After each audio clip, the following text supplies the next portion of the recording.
try. Good evening, everyone. My name is Kathleen Ross. I am the creative director of an international fashion business, a jewelry company, and I've worked here in Miami for many years. I used to work for Hyde magazine, and I actually am launching a blog all about how to start your career in the fashion industry. It's called Style Your Career, and you can find me at styleyourcareer.com. And I'm so excited to be joining tonight these beautiful ladies who I've worked with some of them over the years, and they're just absolutely incredible people and very, very talented as well.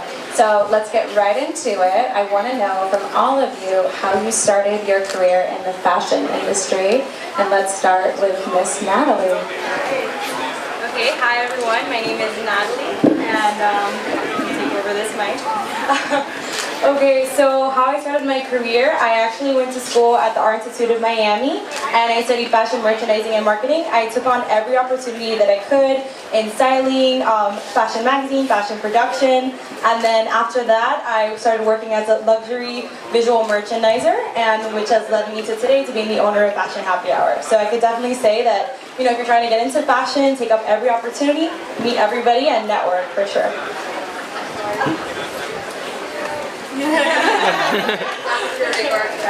Support fellow girl bosses. Good evening, everyone. Again, I'm Kelly Sachs. I am the girl boss, blogger, stylist behind kellysclosetvlog.com, and I'm also the CEO of KSG Style, which is a personal styling, wardrobing, closet auditing business. So for those of you who need a little bit of help sprucing up your wardrobe, you don't like to shop, that's what I do. So this month, actually, my blog celebrates 7 years on the internet, which is kind of exciting and scary all at the same time.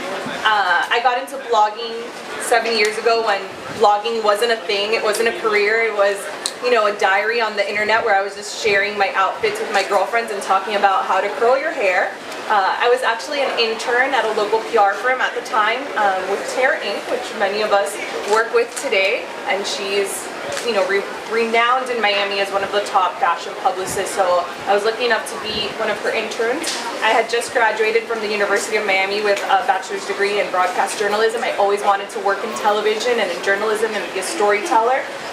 But it was 2009 and the market had crashed and there was no jobs out there, so I had to figure out how to reinvent myself and whether I was going to go back to school or jump into another industry and really figure out what to do with myself. And I always had a passion for fashion, and accidentally I started a blog just to share with my girlfriends, and it evolved from there, and today it's my full-time career. So for other women or men that really are passionate about the fashion industry, one of the biggest tips that I always give is follow your passion, because when you're in love with what you do every single day, you're going to try everything that you can to succeed at it.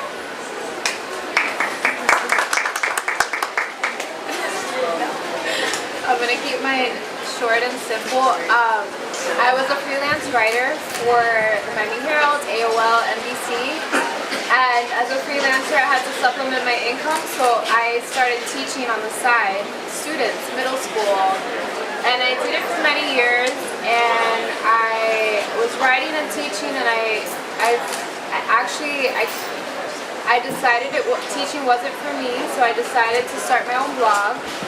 And I've been doing it for 6 years full time.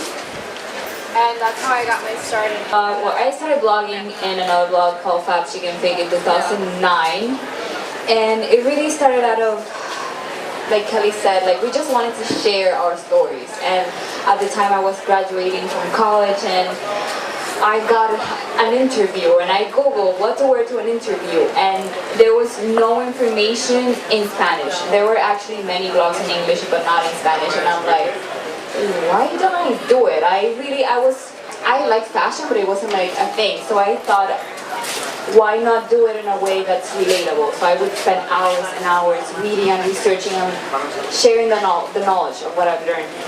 So it was really more of a, I feel like my blog has been a learning evolution, and it's fun to do what you love.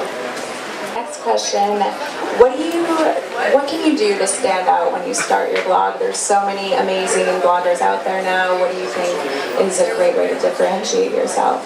And I'll open that to anybody who wants to take it.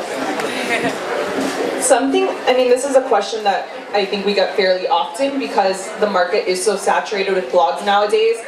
Something that always stands out in my mind, actually, Annie and I attended this blog loving like conference at New York Fashion Week like 4 years ago probably, and this was like probably when blogging was at its peak, I want to say, you know, when blogs were really like taking off, and Leandra Medine, the Man Repeller, Susie Bubble, and Brian Boy were all on this panel, and the dreaded question came, if you were to start a blog today and you had the opportunity to do so, would you still do it today?